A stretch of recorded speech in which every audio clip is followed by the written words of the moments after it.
Red టీవీలో మీ వ్యాపార ప్రకటనల కోసం ఈ నంబర్ ని సంప్రదించండి 6281747728. నమస్తే.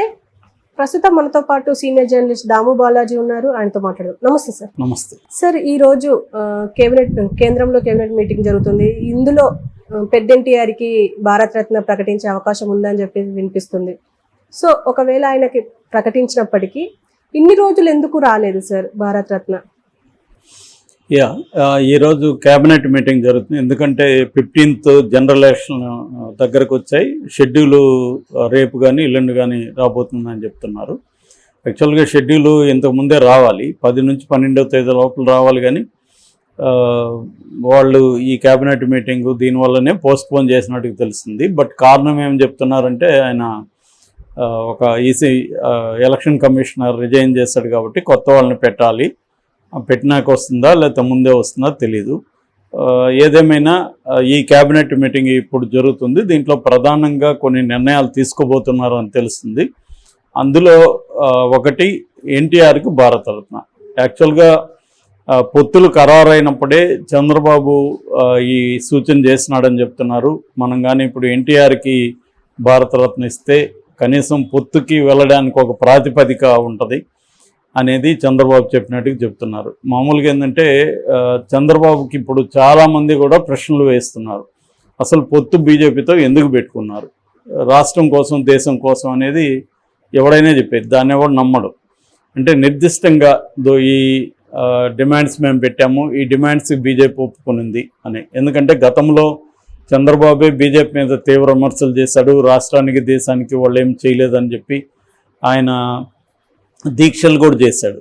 సో అటువంటి పరిస్థితిలో కొత్తగా ఇప్పుడు బీజేపీ ఈ 5 ఏళ్లలో ఏమి ఇవ్వని బీజేపీ రాష్ట్రానికి ఇప్పుడు ఏమి ఇచ్చిందని లేకపోతే ఏమి ఇస్తుందని హామీ ఇచ్చారని పొత్తు పెట్టుకుంటున్నారు. ప్రాతిపదిక ఏంటి మీ పొత్తు అనేది చెప్పట్లేదు. అందరూ కూడా అదే అడుగుతున్నారు.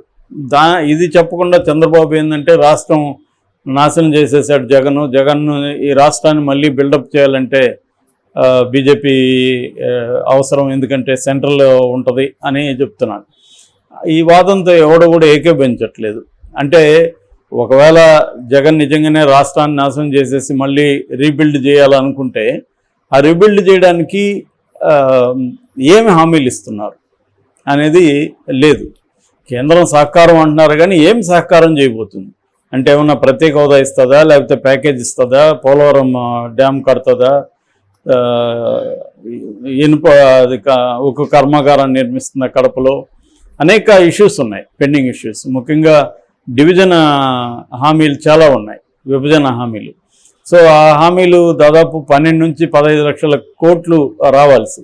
ఇవి ఒక్క హామీ కూడా బీజేపీ నుంచి తీసుకోకుండా చంద్రబాబు పొత్తుల్లోకి ఎందుకు వెళ్ళినట్టు జనసేన చంద్రబాబు?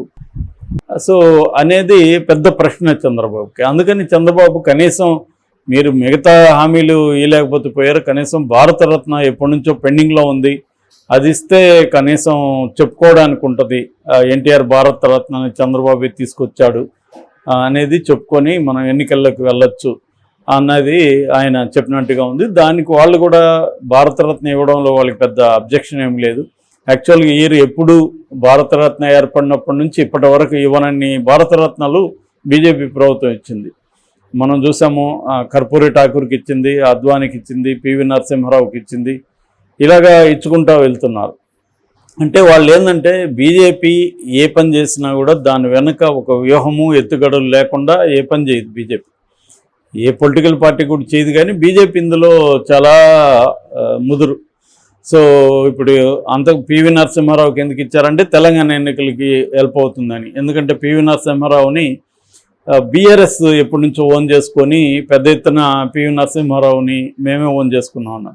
రెండోది, పివి నరసింహారావుకి ఇవ్వడానికి వెనుక కేవలం తెలంగాణే కాకుండా కాంగ్రెస్ కుటుంబ పరిపాలన, కుటుంబంలో లేని వాళ్ళని ఎవరిని కూడా పట్టించుకోలేదు.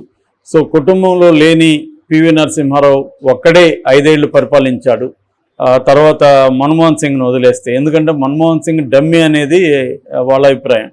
కానీ పివి అలా లేదు. పివి అప్పటికి ఆమె ఇంకా కూడా యాక్టివ్గా పాలిటిక్స్లోకి రాలేదు సోనియా. అందువల్ల ఈయన ఇండిపెండెంట్గా చేయగలిగాడు. నిజానికి ఆయన మైనారిటీ ప్రభుత్వంలో ఉంటూ కూడా చాలా డ్రాస్టిక్ నిర్ణయాలు తీసుకోగలిగాడు. దేశ స్వభావాలను ఆయన మార్చేసే పరిస్థితి వచ్చింది. అందుకని ఆయన్ని సోనియా గాంధీ తర్వాత వచ్చినాక కనీసం ఆయన శవాన్ని కాంగ్రెస్ ఆఫీసులకు కూడా అలో చేయలేదు. అక్కడ ఢిల్లీలో ఖననం చేయాలని అందరూ కూడా పట్టుబడితే కూడా అక్కడ కాకుండా బలవంతంగా ఇక్కడికి తరలించారు. ఎందుకంటే అక్కడ మళ్ళీ ఆయనకు ఒక ఘాట్ ఏర్పాటు చేయాలి, ఆ ఘాటుని విజిట్ చేయాల్సి వస్తుందని సోనియా గాంధీ ఆ స్థాయిలో ఆయన్ని అవమానించిన కాంగ్రెస్ పార్టీకి దెబ్బ కొట్టాలంటే ఆయన్ని తాము ఓన్ చేసుకోవాలి అనేది బీజేపీ ఒక వ్యూహం. అందుకని ఆయనకి ఎలక్షన్ ముందు ఇది ఇచ్చారు భారతరత్న. అలాగే ఇప్పుడు ఎన్టీఆర్కి సంబంధించి కూడా భారతరత్న ఇవ్వడంలో వాళ్ళకి ఏం అబ్జెక్షన్ ఉండకపోవచ్చు. రెండోది బీజేపీ ఇవ్వడం వల్ల బీజేపీకి కూడా అక్కడ మైలేజ్ వస్తుంది. రెండోది ఎన్టీఆర్ కూతురే బీజేపీ రాష్ట్ర అధ్యక్షురాలు కాబట్టి ఇబ్బంది ఉండదు. అయితే రెండో ప్రశ్న, ఇన్ని రోజులు ఎందుకు భారతరత్న రాలేదు? నిజానికి చంద్రబాబు ఎప్పటి నుంచో ఎన్డీఏలో ఉన్నాడు. 99లో ఎన్డీఏలో ఉన్నాడు, మన వాజ్పేయి గవర్నమెంట్లో ఉన్నాడు. అప్పుడు చంద్రబాబు గట్టిగా అడిగితే వాళ్ళు ఇవ్వకుండా పోయే ప్రసక్తి ఏం లేదు. కానీ చంద్రబాబు అడగలేదు గట్టిగా అనేది అందరూ చెప్తున్నమాట.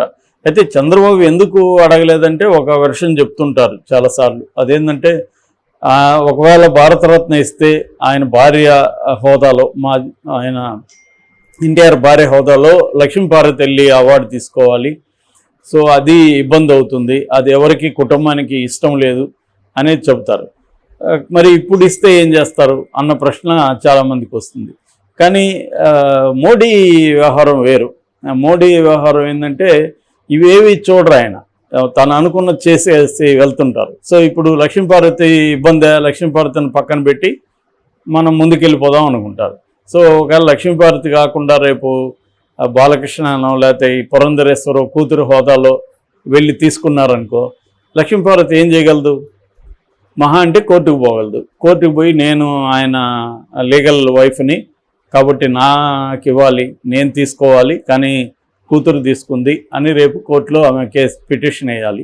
అది విచారణ వచ్చి దాన్ని అయ్యే లోపల పుణ్యకాలం అయిపోతుంది. కాబట్టి ఇది ప్లాన్ అన్నమాట. సో కాబట్టి అదే అప్పుడు కూడా చేసి ఉండొచ్చు. చంద్రబాబు ఏంటంటే ఎన్టీఆర్కి భారతరత్న ఇప్పించడం చంద్రబాబుకు కూడా ఇష్టం లేదనే వాళ్ళు కొంతమంది ఉన్నారు. అది ఎంత నిజమనేది తెలియదు, కానీ ఆ వాదన కూడా ఉంది. అయితే కాయిన్ మొన్న ఎన్టీఆర్ పేరుతో ఒక స్పెషల్ కాయిన్ రిలీజ్ చేశారు కదా, కాయిన్ రిలీజ్ చేసినప్పుడు కూడా లక్ష్మీపార్వతిని పిలవలేదు. యాక్చువల్గా అయితే పిలవాలి, మరి ఆయన లీగల్ వైఫ్ ఆమె కదా, చివరిలో లీగల్గా అయితే ఆమె, వీళ్ళకి ఇష్టం ఉన్నా లేకపోయినా లీగల్ ప్రొసీజర్ అయితే ఆమెను పిలవాలి. కానీ ఆమెను పిలవలేదు, పిలవకుండానే కాయిన్ రిలీజ్ చేశారు. ఆమె కూడా ప్రెస్ మీట్ పెట్టి చెప్పింది, కానీ దానివల్ల వాళ్ళకి పోయిందేం లేదు. అంటే సెంట్రల్లో పవర్ వాళ్ళది ఉన్నప్పుడు వాళ్ళు అనుకున్నది చేసేయగలుగుతారు. ఇక్కడ లీగల్గా కరెక్టా కాదనేది వాళ్ళు పట్టించుకోరు. లీగల్గా కరెక్ట్ అయితే నువ్వు కొట్లాడుకొని సాధించుకో అనేది చెప్తారు.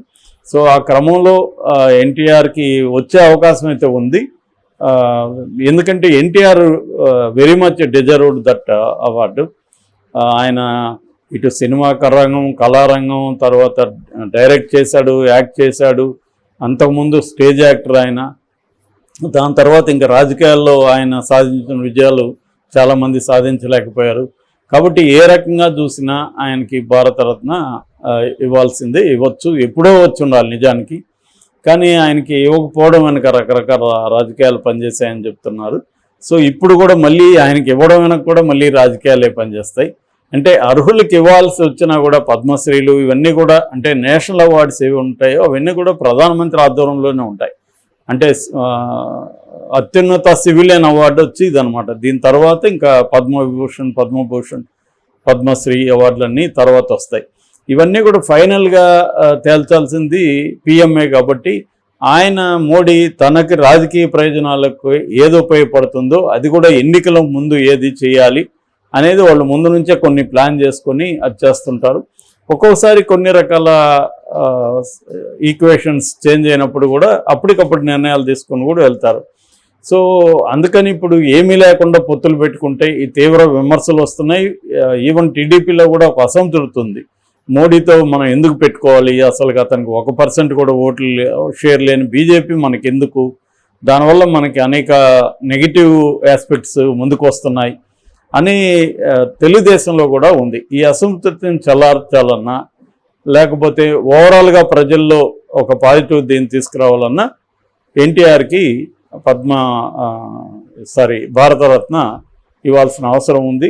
ఇస్తారని అనుకోవచ్చు మనం. Okay sir, thank you.